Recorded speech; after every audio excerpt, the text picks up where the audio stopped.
do realize that this is our 420th episode, correct? I do. I This is do. the thing. I'm high as we speak. Yeah. This is going to be great because I Yeah. thought I'd just throw a couple of weed jokes at you. Oh, good. Just get your take, okay? That's good. I have All right. a cheeseburger and I'm ready to go. This is from Tough Mama. And I Okay. like to say it right away, Tough Mama. Okay. It says, I just bought some shoes from my drug dealer. I don't know what he laced them with, but I've been tripping all day. Okay. Is that a dad, more a All dad right. joke? Yeah. That's a dad weed joke for Yeah, sure. that was okay. How about this? How Yeah. does a stoner recite Shakespeare? I don't know. To be or not to be?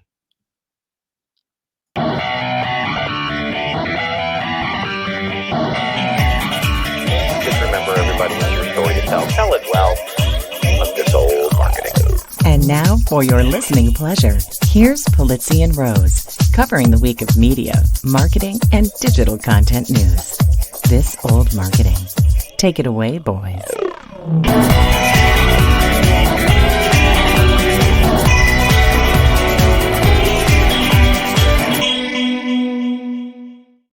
Well, hello, my friends, and welcome to This Old Marketing, proudly brought to you by the HubSpot Podcast Network, the audio destination for business professionals.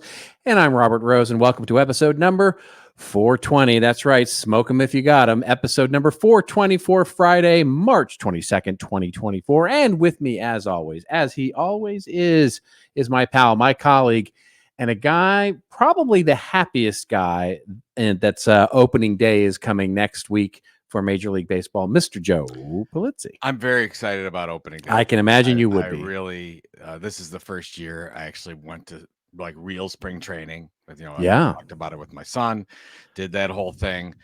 My team is the Cleveland Guardians. Of course. They are always overachieving. The team just doesn't spend, they don't spend like your Dodgers. Like it just like no team does. No team does. Well, I mean, like the Dodgers Yankees, and maybe. the Yankees, and the Yankees, they spend more on one or two players than we do on our entire team. And that's just the way it is. Like our best player is Jose Ramirez, and Jose Ramirez takes a hometown discount. He actually takes less money to play in Cleveland because they don't make him do anything. They're like, right. You don't want to talk to the press. You don't want to talk to the media. You're not known here, whatever, because he doesn't want to do that. And he's like, great, I'll stay in Cleveland. So that's the only reason we keep him. But anyways, very excited. There you go. Very excited. You're not, but you don't care. Not really. I mean, I'm a sort of a what I would call a sleepy Dodgers fan. I pay attention to the box scores. I like baseball, and I read the box scores, and I keep up with the soap opera throughout the season, and then really start to pay attention when it gets to playoffs time.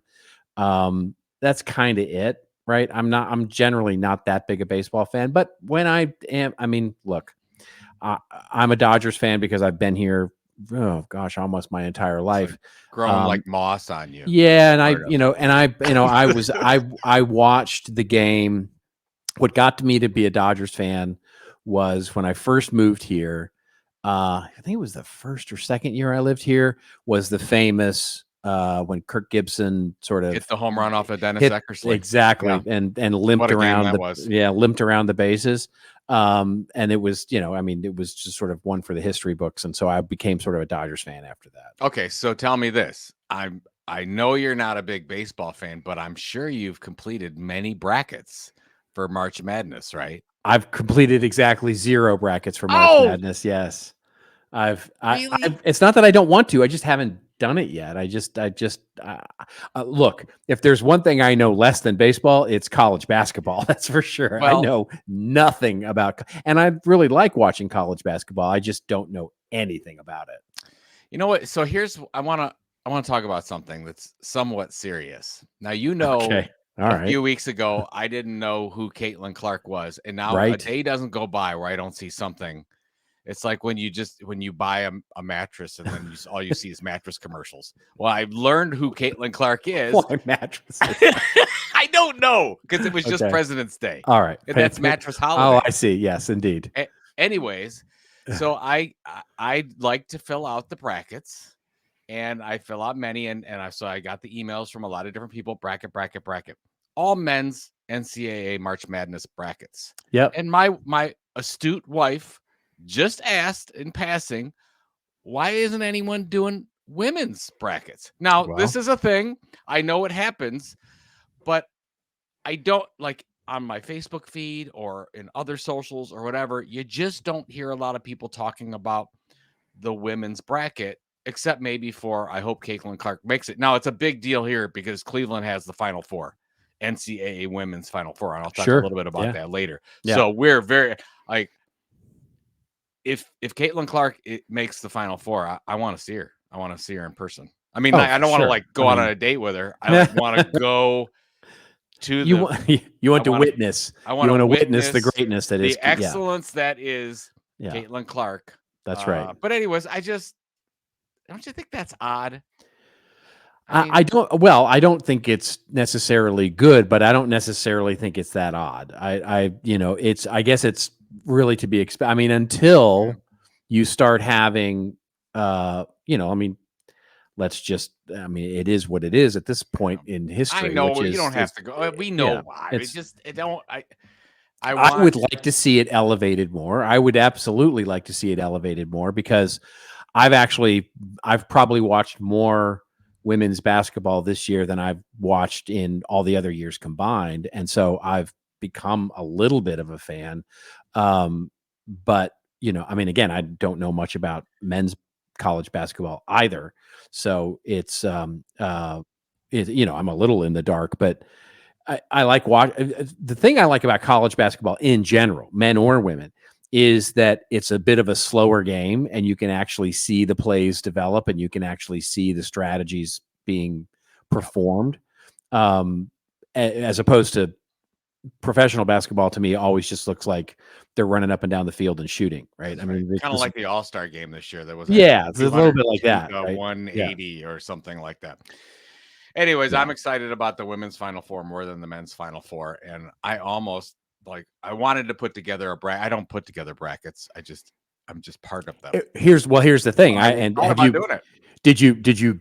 Does the thing exist? Does a Google? Can you Google you can get absolutely. Okay. All right. You can do that. I mean, it's not like it's just anyway. The templates are out there. The templates are out there. Are there. So it's my call. Like and by the time people listen to this, it's gonna be like there might still be time. Get your women's bracket together. It sounds like they need some influencers to make this a thing. They need some sports influencers to make the women's NCAA bracket like a thing. Honestly, I think that we need better marketing on the women's side, especially the WNBA. I think 100% that's absolutely true. Things can be done because they are amazing. They are amazing. People should go see them. Yeah, it's just not.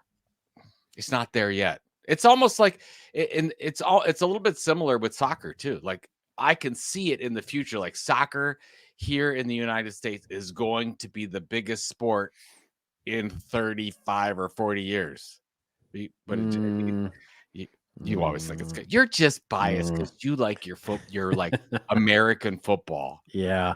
Well, here's the thing. I mean, there's a lot of people who are predicting that the NFL long term is going to move to flag football, and I think that will be the end of the NFL. But they're not going to. No, that's not going to happen. I can't imagine that it would, but there's a lot of people who are predicting that that's where it's going. So, well, I really believe. Have you seen the movie Idiocracy? Right. Yes, I have. That's what I mean, at some point, speaking of 420, there's just people going to be body slamming each other on the streets, and this is going to be an okay thing. Yeah, you may be right. We may be headed the other way, right? It depends on who gets elected in November. We may be going. Idiocracy is a future documentary of the United States of America, which I think it's a Mike Judge film, right? Which is which is probably his best work. That's Beavis and Butthead Mike Judge, but probably his best work is Idiocracy in my opinion. Do we have it? We had the Don. We had a lot of things. We had the Don Lemon and we had Don Lemon interviewing Elon Musk this week. That was a little weird. I think, by the way, the best marketing ever for Don Lemon in launching his new podcast and his new show. I mean, he's just got to be his PR people and marketing people just must be like over the moon happy about this. I mean, so people don't know. Apparently there was some kind of deal where Twitter, Elon was going to distribute Don Lemon's show or clips of it for a 24-hour period of time, whatever it is. Yeah. And then Don Lemon's first guest is Elon Musk, and they did the interview, and then right after, Elon's people got in touch with Don Lemon's people and said, "No mas, like it said contract canceled." Here's the thing, because I listened to Don Lemon's interview on Pivot, and here's what got me. It sounds like there was no written, like signed contract agreement. Nobody will confirm that. Right. You're to your point. This is like the greatest marketing ever for Don Lemon. Like, that's right. Unbelievable. Everybody's talking about, oh, wow. I mean, the best thing that could happen is you get canceled immediately. Everybody's like, oh my God. And then your first guest is Elon Musk, and it's great.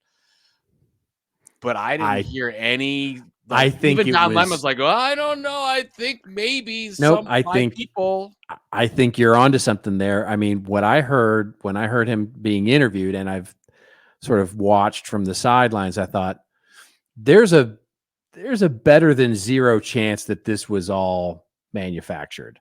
Not necessarily between him and Elon, but as I understand the storyline, right, basically he was approached to do a show, non-exclusive, meaning they would just get some, snippets of his show that would be exclusive, some, sort of behind the scenes content and extra content, but it would basically ostensibly be, can we run your show on X? Of course, you're going to pay me for another distribution channel. Yeah, great. Go, you be you. So no sweat off his brow otherwise. And then as a condition of that, they brought him out to CES to meet all of the, sponsors and stuff for X, to sort of trot him out as new talent, et cetera, that he, that they've got real talent on X for these shows. So if I'm him, I'm like, I don't care if I sign this agreement, don't sign this agreement. I'll tell my agents to sort of, push it along, and I'll fly out to Vegas and do the CES thing and meet with all the people and make sure that I get Elon as my first guest. I'm going to get Elon as my first guest. Well, then, that's fantastic for me, no matter what happens. And so, yeah, I think to me, it's really good marketing and PR, and how much of it is manufactured is anybody's debate, but I think a lot of it was. It's absolutely the best. And I'll put the link in the show notes if people want to listen to it. It was right about the 30 or 35 minute mark where Don Lemon talks about being talent, being a journalist, but then moving and becoming a content entrepreneur, like like creating the business model behind it, and how difficult that was for him, and how he didn't know anything about it, and he doesn't have those kind of skills. And it was just, you and I talk to people all the time about the struggles of being a content creator and the business side of it, and it's so much more than being a creator, and sales and marketing and operations and everything. And it was just interesting to hear somebody from like Don Lemon talk about, oh my God, it's such a struggle to do this. So anyways, what was interesting was, and I don't know if you caught it or not, but there was sort of a throwaway comment. He said, he mentioned one of his agents who is at UTA, which is one of the big Hollywood agencies here in town.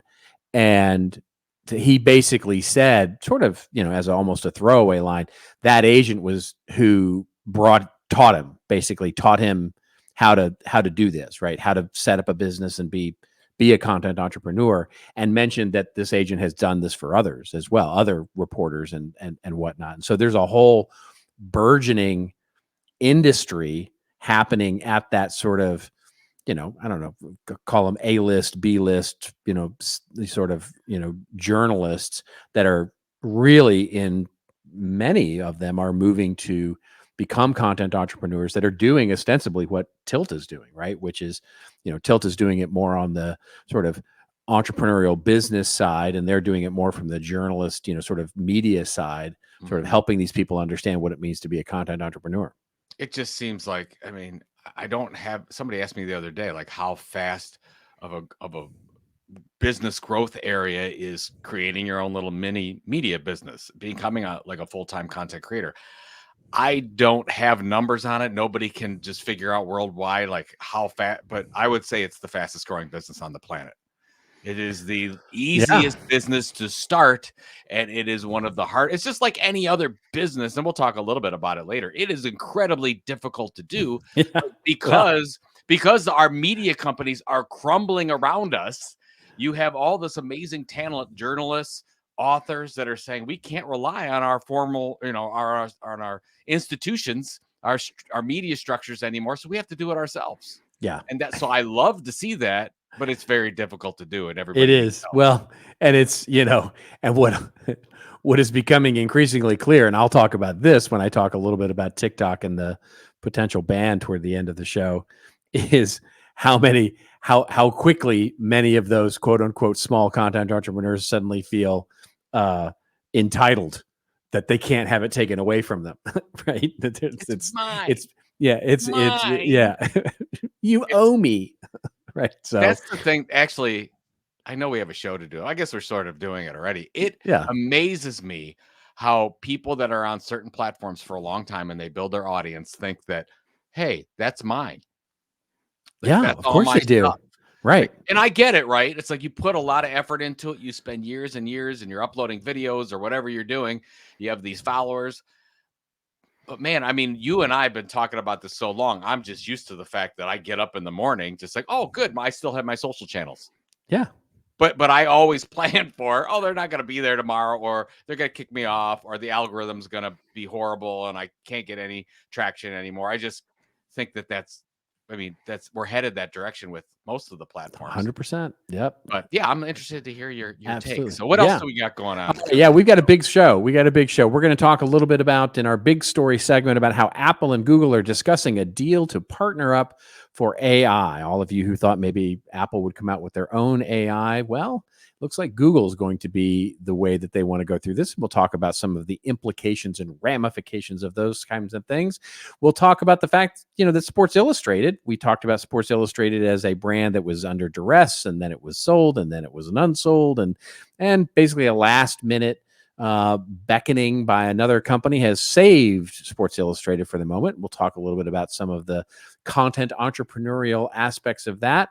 Then OpenAI has opened up its content app store, and big surprise, shock of all shocks, it's beginning to be filled up with spam. So we'll talk about what's going on with that. I'm shocked. Yes. And then we'll talk a little bit about authors and content creators and the gig economy. And is it bad for people? There's a couple of new developments in the authors world with regards to authors equity, a new business model that Joe will comment on, I'm sure. And then some people who are sort of looking at that a little side-eyed and saying, is this really what we want? And then we'll finish up with LinkedIn, of course, and we'll talk about how it's now really the talk of the town when it comes to the creator community and what's going on in marketing and content, and how somehow LinkedIn has sort of become the belle of the ball, as it were. When our hits and misses section, we'll talk about Liquid Death. I want to talk about Liquid Death, which is a great story about brand. Joe will talk about another Liquid Death, which is, of course, Coca-Cola. And its marketing strategy and what's going on there. Liquid Death. Yeah. Yes. And then in Rants and Raves, as promised, I will talk a little bit about the TikTok bill. I actually went out and read the bill and give yourself plenty of time to talk about that. Like, I'll just defer to you at the end of the show, and because you actually read the bill. I did read the bill. It's not very long, but it does have some humorous moments. Well, was it a 20-second video? I mean, come on. There you go. And Joe is going to talk again about the content creator. Lots of content creator economy stuff in this episode. It's not just you. It's now super hard to make a living as a content creator. So chock-a-block, as it were. Yes. Chock-a-block, a cornucopia. Very exciting show. Very wonderful content. Let's go. Cornucopia of content. My K's. I told you I'm high. Cornucopia. 420. Starts with a K. Is that no? Yeah, It's just the K sound. It's the K sound. It's a K sound. It's not a K sound. Right. It's all C. Right? Anyway. All right. Okay. It's going to be one of those. All right. Let's get to our first big story here, and it is coming to us courtesy of Inc. 3 ways Apple's rumored AI partnership with Google should make your iPhone a whole lot better. This written by Apple's PR department. I'm sorry, no, it wasn't written by Apple's PR department. But anyway, the article opens up by saying, on Monday, Mark Gurman at Bloomberg reported that Apple is in talks with Google to bring Gemini, its large language model that competes with ChatGPT, to the iPhone. The report doesn't say that any such deal is near done, and it also suggests that Apple has had talks with other AI companies as well, although other news reports are sort of reporting it a little more closed-ended than that. Google Gemini, of course, is the company's generative AI product based on a series of LLMs of varying sizes. It began life as Google Bard, only to have the company change the name earlier this year in an effort to simplify things, which didn't go quite as planned. That's my editorial insertion. Of course, things did go according to plan, says the article, and got more complicated, and Gemini started attracting attention for all the wrong reasons, which we, of course, talked about on this show. And Apple is now looking to, looks like, outsource their AI development, maybe replace Siri with that. What do you think? What say you about all of this? And what do you think it portends for Apple getting into the AI game? The first thing that I thought when I saw this, Robert, was Apple is further behind in AI than I thought. I don't know if that's correct, but that's the initial take, because this, I understand that they've outsourced search to Google, and Google pays, I think, between $8 and $12 billion a year for the right to be the search engine provider for Apple, which is amazing, and that's literally all profit. That's right. So they're going to do the same thing here with AI, and and the article goes through and says, "Wow, this is going to change Siri and AI's personal assistant capabilities, and theoretically, your iPhone will get a lot better." But the fact that Apple can't do this themselves, or they decided not to, is a really important decision. Now, that could mean that if search is 8 to 10 billion, I have no idea how much the AI component of this and onboarding Gemini or whatever you do. I also thought that this was leaked by somebody at Apple so that we could get in a bidding war and get OpenAI and Microsoft and anyone else that has many billions of dollars laying around, so they could hike up these prices and get that. I don't think it's a bad move for Apple. I mean, there's a precedent there with search, but honestly, we don't really know what AI features are yet. We're so early in this game. I would say if they do this, this is a shorter term deal. This is a 2-year deal, a 3-year deal. It's not ongoing, and it'll give Apple a chance to catch up, if you will, because it does seem that like they're behind. I don't know if you agree with that, or if that. I do. Yeah, I do agree, and it also, I think, here's what I believe about Apple. So Apple has really smart people inside of it, and so you always ask yourself, what's the long game that they're playing here? And I think the writing is on the wall in terms of why they would do something like this. Just exactly to your point, which is about Google, right? But about search. They've printed money off of the partnership with Google on search, because they really didn't even have to lift a finger. All they needed to do was literally put a search button on their phone and basically, become the biggest provider of mobile Google search that's out there. I can't think of a bigger, more lucrative partnership in the world. Yeah. It's just there's $100 billion over the last 10 years. I mean, that's right. And there was no way they were going to develop a search engine nearly as complex as and as powerful as Google. So why even try, right? Yeah. Why even go down that road? And why compete, right? Because you're not going to compete certainly on the web. So there's no reason to compete on the phone. And so the interesting thing about that, though, is I think there's lessons to be learned about this, because what it suggests, and I may be going out on a limb here, but what it suggests to me is that Apple has realized that the development of where Gen AI and search is right now is probably at, sort of its peak is the wrong word, but sort of it's sort of that same sort of idea of, it's kind of how quickly things move from 0 to 60, and then it takes forever, years and years for it to move from 60 to 61, right? So that evolution curve has flattened, and they look at it and go, Google's there, right? Google has, all of the companies have gotten there. OpenAI have gotten there. Anthropic's gotten there. Certainly, Microsoft has gotten there, and certainly Google has gotten there with all of it. And so they look at it and go, there's no reason, we could very quickly develop something that's just as good, but there's no reason to do that, because like search, why are we going to compete in an area that's going to basically be cutting each other's throats for the next few years, trying to get that extra incremental 1% better? So I think it tells me that they've seen that, the whole AGI and sort of really, exponential development of AI is probably slowed to a point where it's like, now is the time. Now is the time to get in with a deal with Google in this particular case. I see every reason for that, and basically make the deal, print the money for now. I agree with you. A short-term deal makes sense, just in case somebody else comes out with something that's exponentially better. But it seems to me that they just don't want to be in that very crowded, very chaotic, very and highly competitive space that it's going to be, and that they're, that they've given everything else, they'd put their money on Google. Yeah, I don't know. I mean, it just, again, surprises me a little bit, because I always thought that iOS on the phone would translate to the car and then to the home, and we would have and so like those it still can, right? It still can, but this is a critical part of it, because all these things have this AI assistant. I mean, you're basically creating these GPTs, if you will, for doing all these different tasks. And if you're then going to outsource that component as part of your iOS, it just seems different than search to me.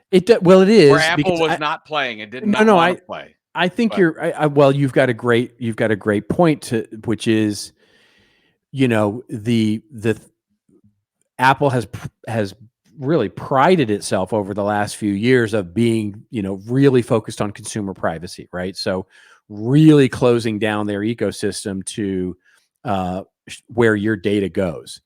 And it's, I think, still unclear how that would work, right? With, because the value of something like putting in a ChatGPT like interface is the ability for it to interface with my own personal data, my schedule, my contacts, my know your behavior, and all my home, my Internet of Things devices in my home that are all controlled with Apple technology, and that theoretically, I guess, and based on a promise from Apple, is all not available to, the Googles and Facebooks of the world. The question is, does that data flow have to do, in other words, do I have to start giving permission for Google to have that data in order to make this new AI, like a new Siri or something like that? Do I have to make that work? And so I think it'll be an interesting balance for them to, even if it's just perception, right? That, okay, your Siri's now powered by, Gemini.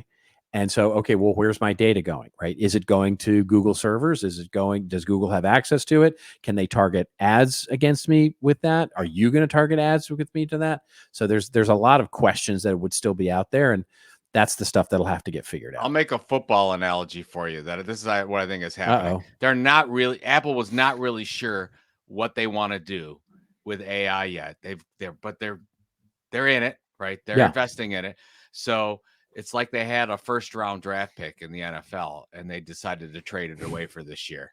They're trading it to Google for $20 billion, and that buys them a year, and they can take that money, reinvest it, and come back the next year ready to go, whether or not they want to actually take that pick. I think it's more... Okay, so if you're going to... You don't have to analyze. If you're going to abuse this metaphor... Joe, you're right, and go on to the next story. No. I think if you're going to abuse this metaphor, it would be more like they had a first-round pick. They chose Google as the first-round pick, but they only gave him a 1-year deal, right? That's the right metaphor. Anyway. No, I disagree, but okay. Yeah. Hey, speaking of first round picks, let's pay a couple of bills. Want to pay the bills? Yeah. All right, let's pay some bills. Here we go. You ever wonder what unicorns eat for breakfast? All right, I don't actually know the answer to that, but what I do know is that 20% of all unicorn startups, they're using HubSpot, and for good reason. HubSpot's all-in-one platform levels up your sales, software, and support. Plus, they have a huge collection of resources to help startups scale, and with HubSpot for Startups program, you can save big off your first year. To see if you're eligible to save on HubSpot, visit HubSpot.com/startups.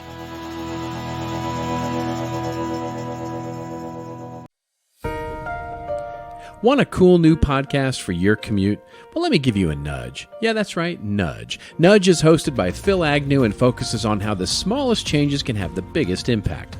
It's a show with simple, evidence-backed tips to help you kick bad habits, get a raise, and grow a business. Every bite-sized 20-minute show comes packed with practical advice from admired entrepreneurs and behavioral scientists.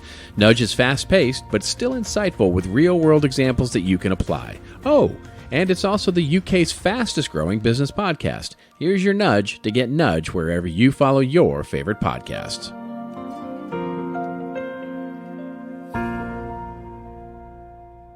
Are you familiar with a company called Notch? They help enterprise marketers drive business results with their content. Now, Notch is excited to invite you to their upcoming conference, Content Connect, a conference for enterprise marketing leaders using content to drive business results. You can join speakers from JPMC, Square, and Marriott, as well as your fellow content, digital, and analytics leaders for a day of keynote sessions, interactive workshops, and unparalleled networking opportunities. If you are interested in attending this free, did I say that right? Free event, please visit notch.com/content connect. We'll put this in the show notes, notch.com/content connect. That's KNOTCH.com/content connect. Be there.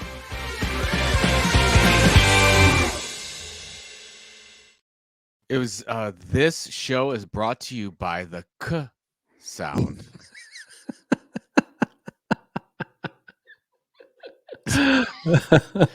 That was a lot of cuss sounds. I guess there was like the whole thing. My God. And now because you did that in the beginning, and now everything is cook.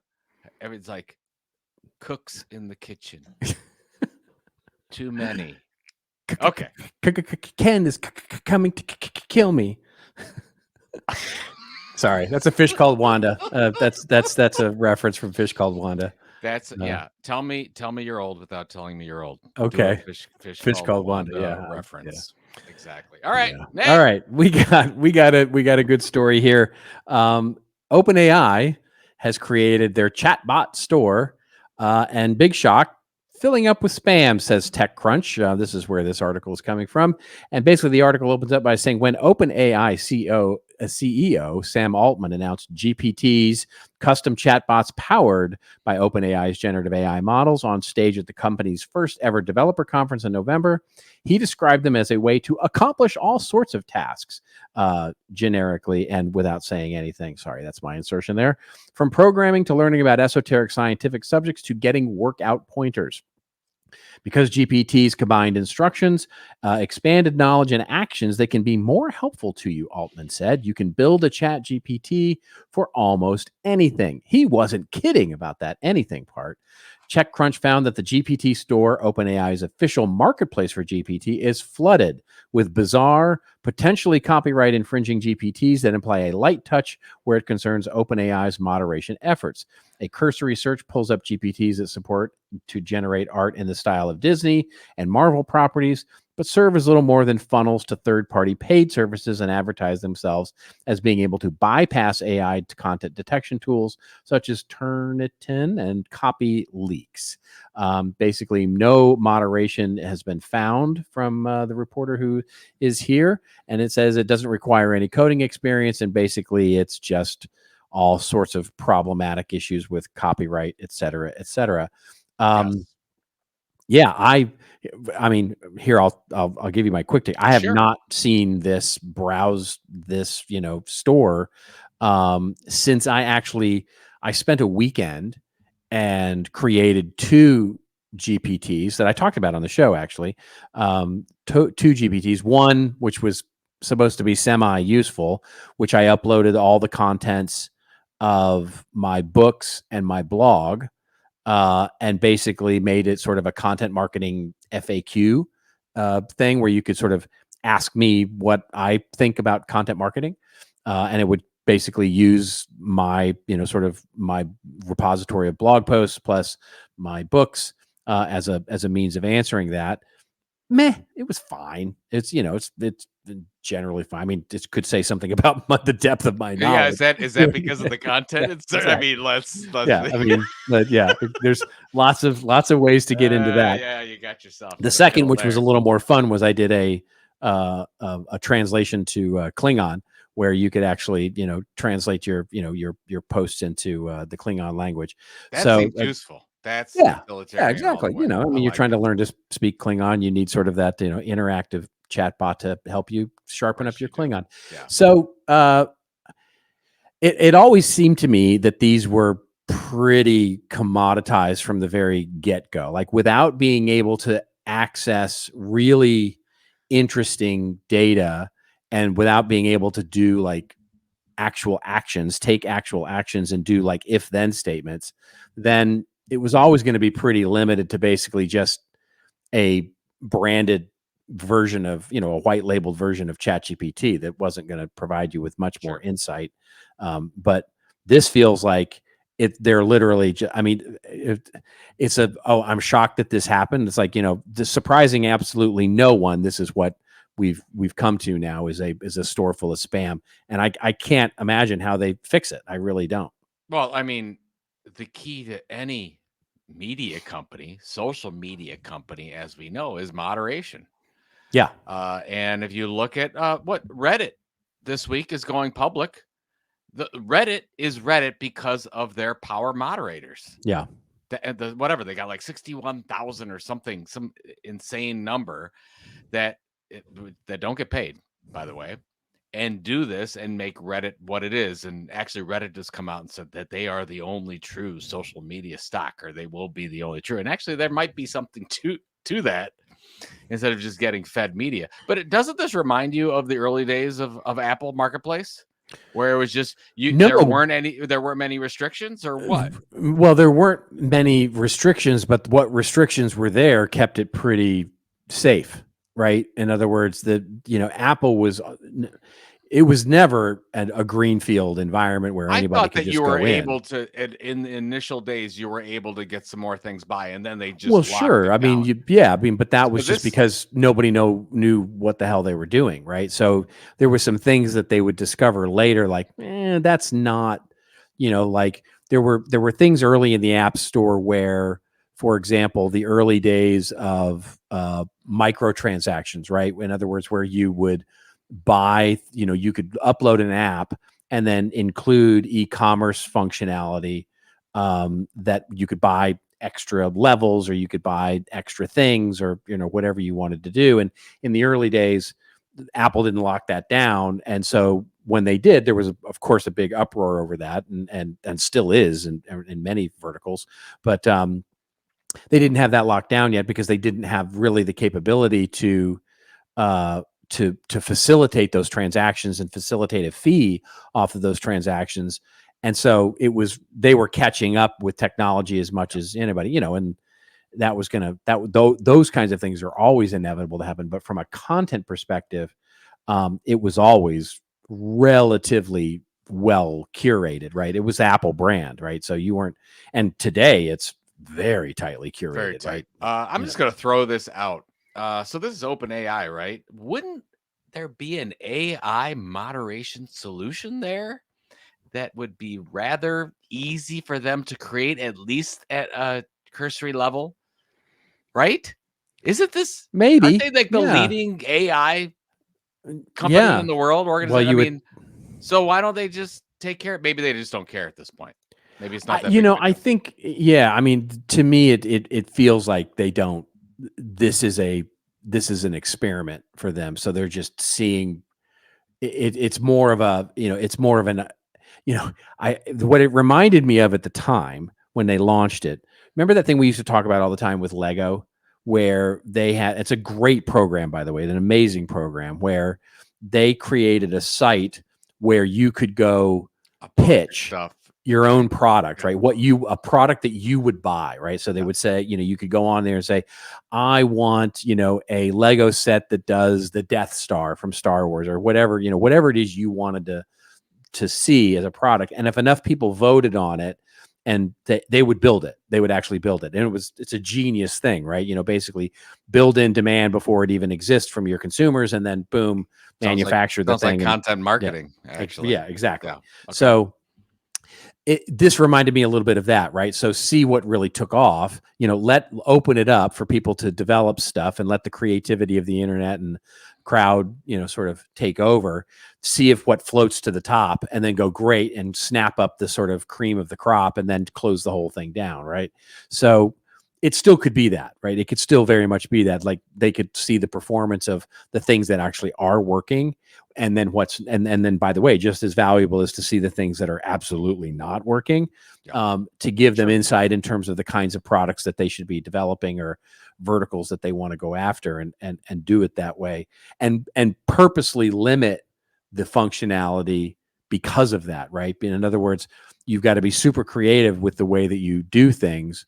But what it's doing is you're basically creating a situation where, it's very much just the front end to other things that are being built, right? So as I understand it, many of these apps are literally just front ends to, all those things that you see on Facebook now, create your avatar and make a cartoon out of your dog, and, all those kinds of things that are quote unquote AI driven, but are literally just front ends to, just processing. Now, the project manager over the GPTs walked into Sam Altman's office, and he said, "It don't matter to me." That was it. There it is. Let it go. That was there it is. Yeah, I mean, the crazy thing here is that it's not. I have to think this isn't great for the brand, right? I mean, we'll talk about brand later, but this is not. If I'm the brand guy at OpenAI, I'm not enjoying this one little bit. There's no brand guy at OpenAI. I know there's not. Yeah, I mean, now you're just talking silly. Come on. Okay. All right, let's move on to the next story here. This is a really interesting one. I found this story, and then honestly, I picked it thinking, because as I read it, I could only think about you and your business and what's going on in your business right now. So more than anything, I put this story in the show notes only so that I could get your take on it, because I really am curious about it. But here's the headline. Comes from two sources, right? The first one we'll put in the show notes. This comes from lithub.com, and it's an editorial of sorts. The headline is "Publishing Models That Rely on Gig Workers Are Bad for Everybody." And this is written by someone named Morris Kreisman, and I'm assuming you don't know Morris Kreisman. I don't know, no. Anyway, so the article opens up by saying there are only two reasons to get into book publishing. The books, that's how they get us to formerly idealistic English majors. So it's this frustrated writer already. And the people, the other weirdos who also gotten by books. These people are famously overworked, underpaid, but they're still very much in it, simply for the thrill of being part of the process of putting books out into the world. It's not much, but that little thrill is the backbone of the publishing industry. Which is why I felt the need, says the author, and I felt let down when I read a March 5th piece in the New York Times about a new company called Authors Equity. It consists of a super group of publishing veterans led by Madeline McIntosh, the former CEO of Penguin Random House, along with Don Weisberg, the former CEO of Macmillan, and Nina von Moltke, PRH's former president of strategic development, all of whom this author thought would value the enormity of the work that employees of major publishers do. And it appears this person was wrong.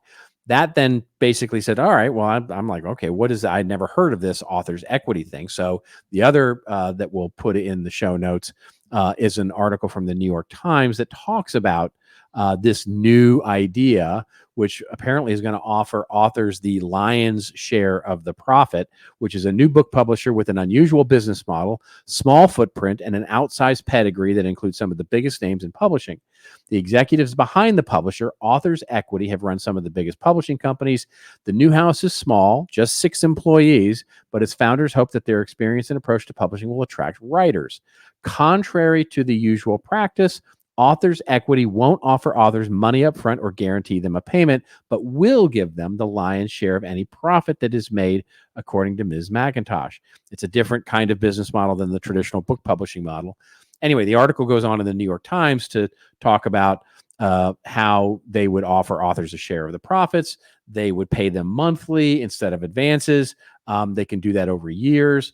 The books would be distributed by the classic, Simon & Schuster publishing company, et cetera, et cetera. So it's sort of a pay, basically your book pays for performance, and they stop guessing on advances and all that. But anyway, as someone who now really works with business authors, especially, I found this very curious and would love to get your take on sort of this as a new business model. But maybe, is it good? Is it bad? Is this basically, the Uber, as it were, of authors, or what's going on here? Well, first of all, just in talking about gig workers in the publishing environment, I don't have any problem with, because I don't call them gig workers.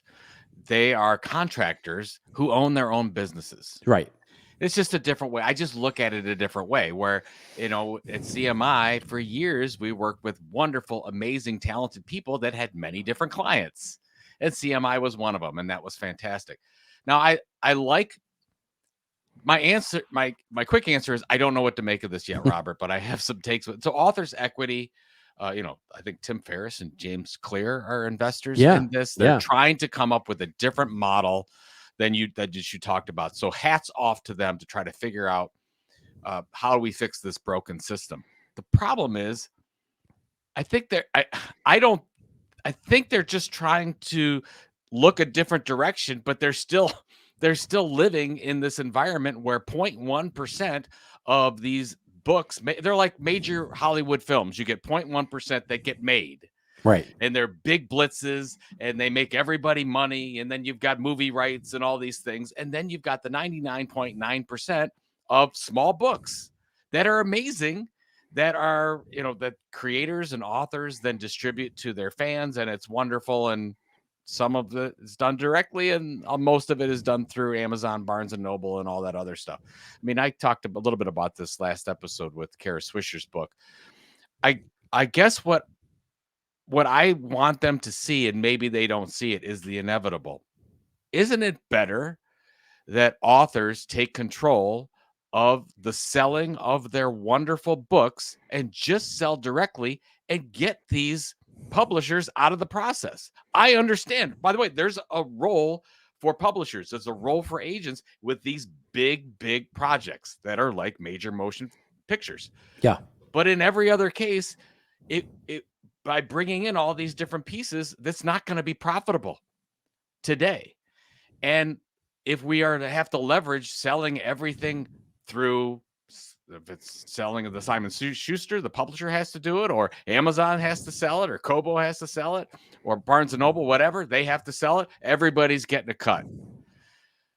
It just seems more and more clear that the best way to do that is just help the author sell their books directly to their fans and call it a day. Again, not the 1%ers, everyone else. And that's why I don't know if this is going to work, where maybe it makes more sense for an Authors Equity to say, what we're going to do is we're going to give the author all the rights and all the royalties and not take any cut, and just help them. And we've got these amazing freelancers and people that know the publishing industry to help them get their book out the door. That seems to make more sense to me than just everyone gets a little piece and we're going to share in the royalties. Bull crap. Like, have the author should get the royalties. The author did the work. Everybody else is just serving that author to help them get it. And they have their own little businesses too. So I don't know if I'm seeing this wrong yet. And I'm going to do a lot more research on what they're actually trying to do. But it just seems to be square peg, round hole to me.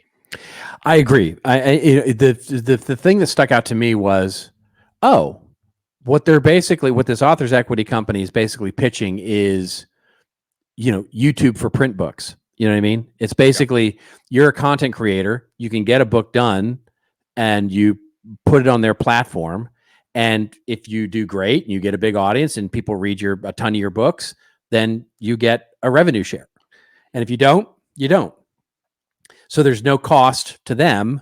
The problem that I see is that, YouTube ultimately, without a marketplace, which YouTube arguably is a video marketplace, and you search and you find and you discover new things that you might like through search, through the algorithm that is able to generate ideas for you to consume, and thus you become fans of things that you discover. Thus you become those things, if they're good, they build an audience.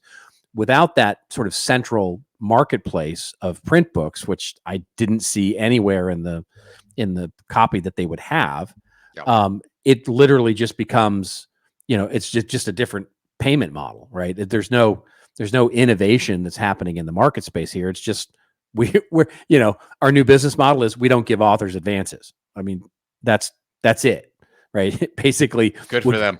And by the way, so many business book writers are like raising their hand right about now going, well, that's kind of the deal I got from my business publisher, from O'Reilly or from Kogan Page or from, any of the other ones, right? That, there's very rarely is there an advance given for these business books. You just get a percentage of the sales, and, and you negotiate what you can negotiate, and you do what you do, and you can make you can make some money in audiobooks or something like that. But for these consumer books like that Simon Schuster are talking about here, it would be the same kind of thing. You would, I guess. And what is also not addressed here is how do they get new authors, right? Is it the same process?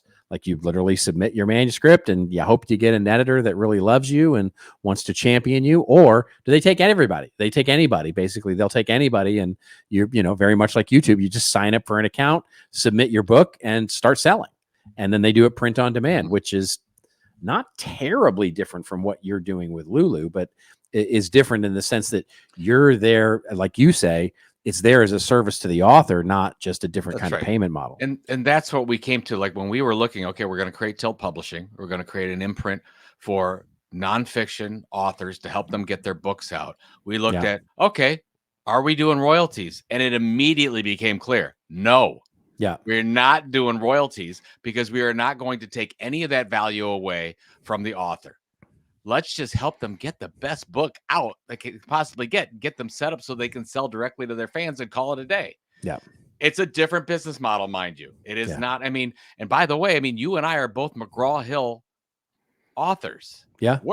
Because that division doesn't exist anymore. Yeah, it's gone. They couldn't make it with the paying us a little bit up front and then the whole thing and taking the rights and the royalties and the whole system. It just didn't work. And more of those publishers are going out of business. So what's next? And I think this is they're just holding on to the past a little bit too much. And kudos to them. I hope it works. I hope it'll be interesting. It just doesn't smell right. Yeah. So. All right. Really quickly here, we're going to get to our hits and misses, where we talk about a big hit in the last week of marketing or a big miss in the world of marketing. And I'll jump in first here, really quickly here, because I have a quick hit, very quick hit, just a fantastic story. The last week it was announced Liquid Death, which of course is the canned water brand, and it is just canned water. It's just water in a can. Raised $67 million from a bunch of new investors, bringing up the valuation of the company to $1.4 billion. That's billion with a B, folks, for a canned water branded Liquid Death. Just look into that what you will. They're now selling $263 million in sales as of 2023. It's an amazing story, and it just speaks to the power of a great branding effort and putting in the time and the effort to really focus in on your brand and how you differentiate in the marketplace, because it's just water. But they're now doing, they're right up there among the top water producers right now. So it's just a fantastic story. I was at Gary Vee's event last year with my son, and I'd never bought a Liquid Death before. And that was the water. And I went up there, and I think it was like $10 for a can. And I said, it's water, right? Like it's just right. There's water. There's not like alcohol. It's not a mixed drink of any kind. It's just water. Yep. Unbelievable. Hats off to them. This is incredible. Mine is really quick too, because I was walking downtown Cleveland today.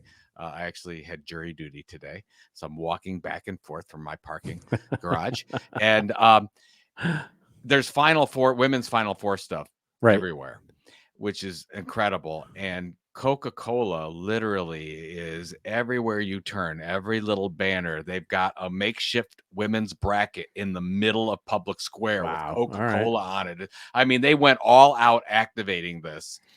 And I guess, of course, Coca-Cola's got money. I'm glad they're sponsors of this. They're sponsors of both the men's and the women's. But I love to see when somebody sponsors an event and gets the rights, like the official NFL sponsor of water, and they actually spend the money on activating it. So kudos to Coca-Cola, the other kind of Liquid Death, as you were saying, that they actually spent money. And I guess I'm just, I'm in this place right now where I want to see more money put to the women's Final Four. So I like the fact that they did that. So literally everywhere I'm turning, it's Coca-Cola all over the place. So kudos to that team when people come to Cleveland to watch these games, they're going to see Coca-Cola literally everywhere. And I'm sure they'll be giving out free samples of their liquid. The free samples, and they'll build content off of it. I remember talking to Jonathan Mildenhall 10 years ago when he was the head of creative at Coca-Cola, and he was talking about content and all the stuff that they were doing with the website, the Coca-Cola journey, and all the stuff they were doing on YouTube and all those kinds of things. And he was like, when we sponsor World Cup or the NBA Finals, we get so much content that we can use that we could literally do a documentary for ESPN, right? And so the amount of content and just ability to do more marketing by having that heavy of a sponsorship is just incredible. Amazing. Yeah. Okay. All right. Rants and raves. Very quickly here, we'll get to our rants and our raves, where Joe and I go off on a little bit of a rant or a little bit of a rave over something that makes us feel like it's opening day, or makes us feel like we're still stuck in some old season of something. You should have. I thought you were going to do a 420 thing. A 420. Well, we just had a giant bong hit or something. Yeah. You sounded like you did, actually. You were slowing it down. Told you. Yeah. Like I just had an edible, and I could do my bong impression for you, but okay. It's a family show. Mine is quick. I'm going to do mine at the end. I'm going to give you the floor. Okay. Let's you do the TikTok thing. Okay. So TikTok, very quickly here, and there's a longer post on this that you can check out that I've actually outlined this stuff. But I went out and read the bill. I went out and actually read the actual bill, which is 7521, the bill that actually, is called the TikTok bill for whatever it's worth for you. And it says some specific things. And so what I wanted to do was I started seeing all this stuff, this alarmist stuff. Like there's a ton of stuff out there right now with TikTok videos and people on social media going, even if they wanted to sell, they can't sell because Chinese law doesn't allow them to export technology. And oh my God, the world's coming to an end and it's all going to die. There was literally a TikTok video of a guy in tears, like, I can't believe you're going to take away TikTok. TikTok is so important to small businesses. It's getting a little much. And so that sort of let's just take a look at what's going to happen, because spoiler alert, nothing's going to happen here. Read the bill. Basically, point number one is, could you even enforce a ban, right? How do you enforce banning an app full stop, through the web, through mobile, how do you do that? Well, actually the bill doesn't ban TikTok. It bans anybody who would distribute TikTok. So in other words, they wouldn't go after ByteDance, the parent company of TikTok. Apple and Google. They would actually go after Apple and Google and Oracle and Verizon and AT&T and anybody who distributes it. The fascinating thing here is that it's $5,000 per user per offense. Ouch. So yeah, so if there's 100 million current users in the U.S., so that's a $500 billion potential fine that could be, which is just ridiculous. It's just silly. So it's just the other thing there, and nobody's talking about this on the mainstream media, is the other big part of this bill is the data.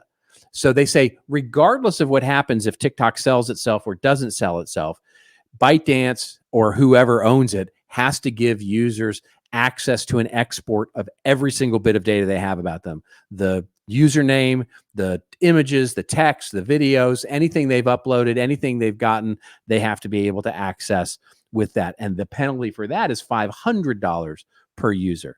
So that's a really interesting thing for us to follow if this thing even gets any kind of movement.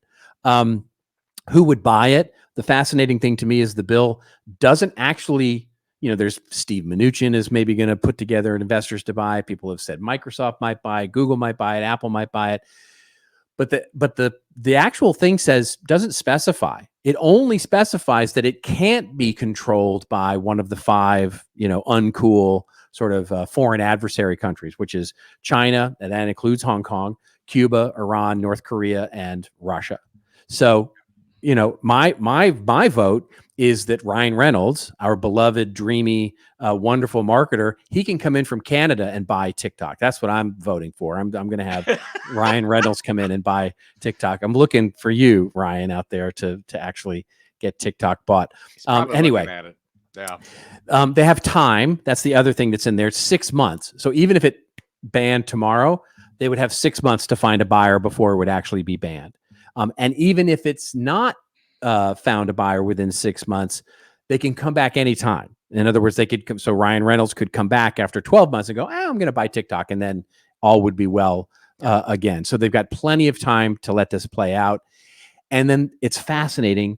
They actually name ByteDance by name in the bill. Look, there's no other there's no other viral video platforms from North Korea or Russia right now that are burning up the charts. So, it was pretty much always going to be about TikTok, but they actually name ByteDance and TikTok by name, but then they actually call out an exception, and they call out an exception for platforms that provide user reviews, product reviews, or travel information. And I kept trying to figure out who the hell was that written for? It's too oddly specific for them not to have somebody in mind with that. Don't know who it is. Can't figure it out. And so finally, I'll just mention this, which is with regard to the conspiracy theories that are going around. Like, ByteDance can't. So even if it wanted to sell, it can't, because they're citing this Chinese export law that basically is called the Catalog of Technology, which to me sounds like a Harry Potter novel. But basically, it's this catalog of technology that cannot be exported from China. It includes things like, LiDAR and, crop science and, all those kinds. Social media algorithms are not part of it, to be clear. And by the way, ByteDance is not owned by the Chinese government. It is owned by some Chinese founders, some international investors. 7,000 American employees also have ownership of the company. So the Chinese government has 1%, what's called the golden share in China, which gives them a board seat, basically. So yeah, they have some influence. Yes, it probably does need their permission in order to sell the company, but it's not prohibited by Chinese law. And it's certainly not prohibited by some of their export tariffs or anything like that. So is it likely to be sold? No, I can't. After reading this, I'm like, nope. There's this, because the other thing is this bill's going nowhere. Certainly as written, this bill's going nowhere. Senate's not going to pick it up. Senate's, if they do, they'll completely rewrite it into something different. Yep. Certainly not going to happen before the U.S. National elections. So it's going to be punted down the road for the next president to deal with.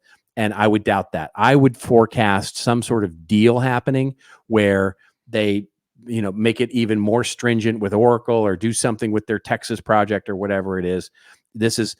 We can all just take a big, deep breath about TikTok. It's not going anywhere in the near term.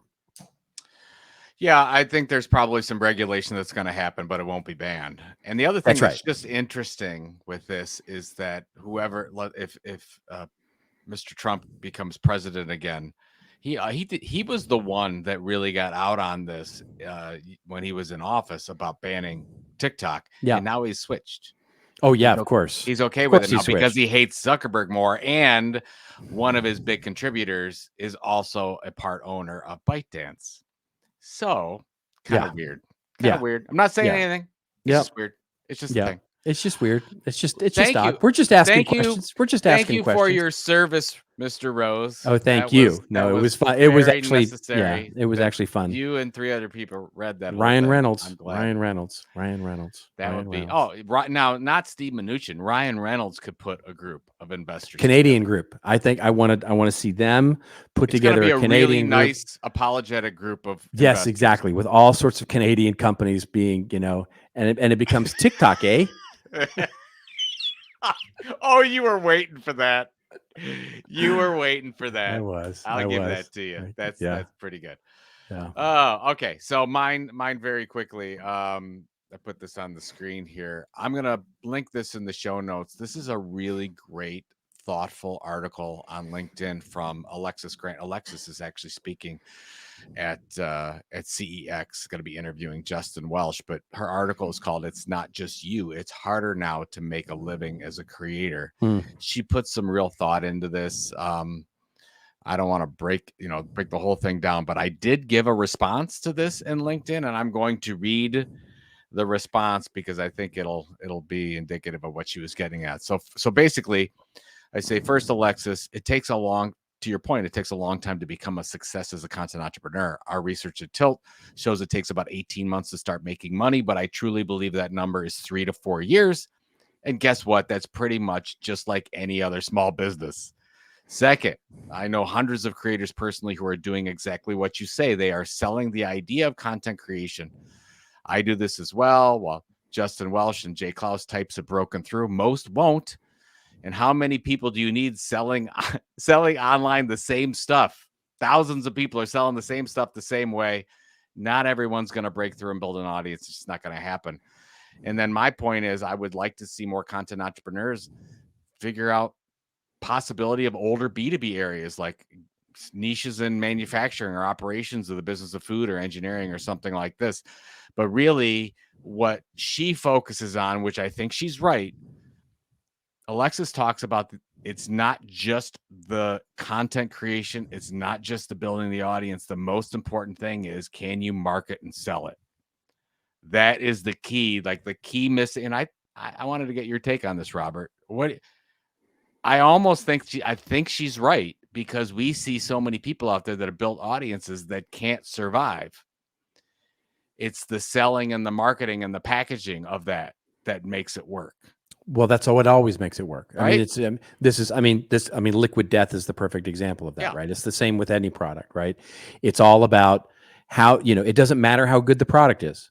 It doesn't matter how good the product is if it's not marketed well, or if it's not marketed clearly, or if it's not marketed even, I will always come back to, the famous Jean-Luc Picard, who said, you can do everything absolutely perfectly and still lose.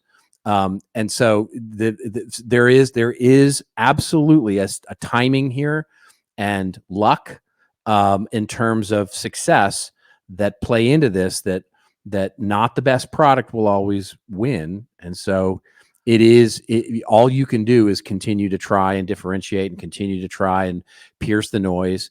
And it just to your point, it becomes very difficult if you're talking about something that everybody else is talking about. It's way easier when you're the only one talking about a particular thing and that thing becomes popular.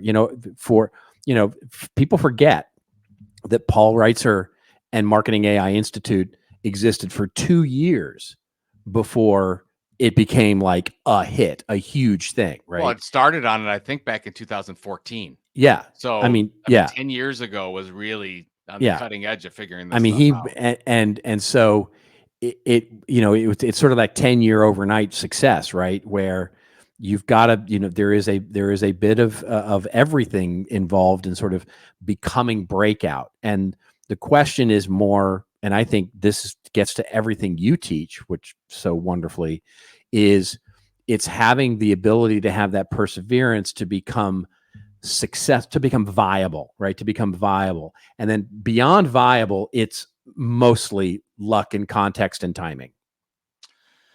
Yeah. It's,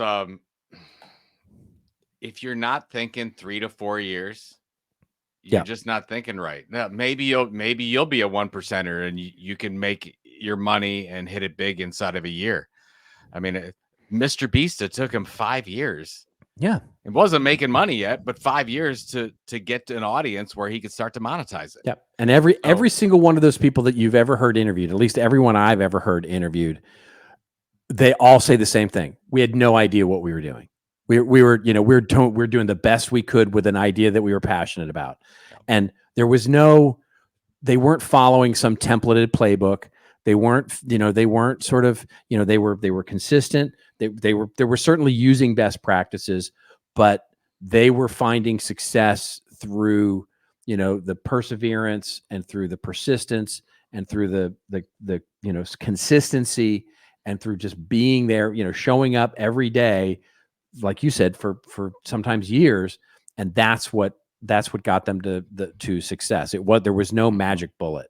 Well, and then we started kicking around content marketing in 2007. Of course. It really took off maybe the end of 2010 and 11. And then we saw this upward trajectory. But if we Content Marketing Institute started officially in 2010. If that would have been 2012, I don't think we would have made it. I really don't. I think from your idea about timing. Yeah, no, I think that's right. I mean, I'm not sure I would say 2012. I mean, maybe 2015, because at some point it would have. It's an idea whose time came, right? I mean, that content marketing in many ways was already there. It was just sort of bubbling underneath the surface. There was article marketing, and then there was inbound, and there was all these things that were sort of happening in the 2008 social media, custom journalism. Yeah, so it would have happened. We just caught lightning in a bottle from a synthesis standpoint and sort of turned it into something that people could grab onto and hold. So that timing was very, very important, but there was also the persistence of work as well too. That's right. Well, it was 3 years and I almost gave up, and you talked me off a ledge. So, I mean, thank goodness you were there. You were my friend. Oh, I'll never forget that. Wait, this is episode 420. I don't know why I'm saying these things. Super high. What do you got? I'm high on you, baby. You got jury duty this week. What else you got going on? I do. I don't know how long this is going to take, to be honest. I'll know tomorrow. It could be very quick, the case that I'm on, I've been said it could go until next Friday. Yeah. So he has not seen the show Jury Duty, so I have encouraged him to go watch the Netflix show Jury Duty, so that he can get embedded in that. But anyways, you who have seen it will know exactly what I'm talking about. I'll check it out. But again, spring pricing for content. Oh, there you go. Expo is ending next week. Use the code TOM TOM100 so you get a chance to be on our live show. And you're sexy. CEX. And what do you got going on? Get your sexy on. Working. It is it's become a busy time, and I'm of course getting my presentation ready for CEX because I'm looking forward to that, and enjoying some of the spring weather that we have here in lovely Southern California. That's good for you. Yeah. Happy there we for go. You. All right, folks. Thank you so much for joining us. We will be back again next week with another regular old episode of This Old Marketing. And until we see you again, well, just remember, why don't you get out there, give us a review, give us some reviews, give us some follows, give us all the things, follow, just get us some stuff, wouldn't you? And in the meantime, until we see you next week, until we see you again, remember, everybody, it's your story to tell. Tell it well. We'll see you next week on This Old Marketing.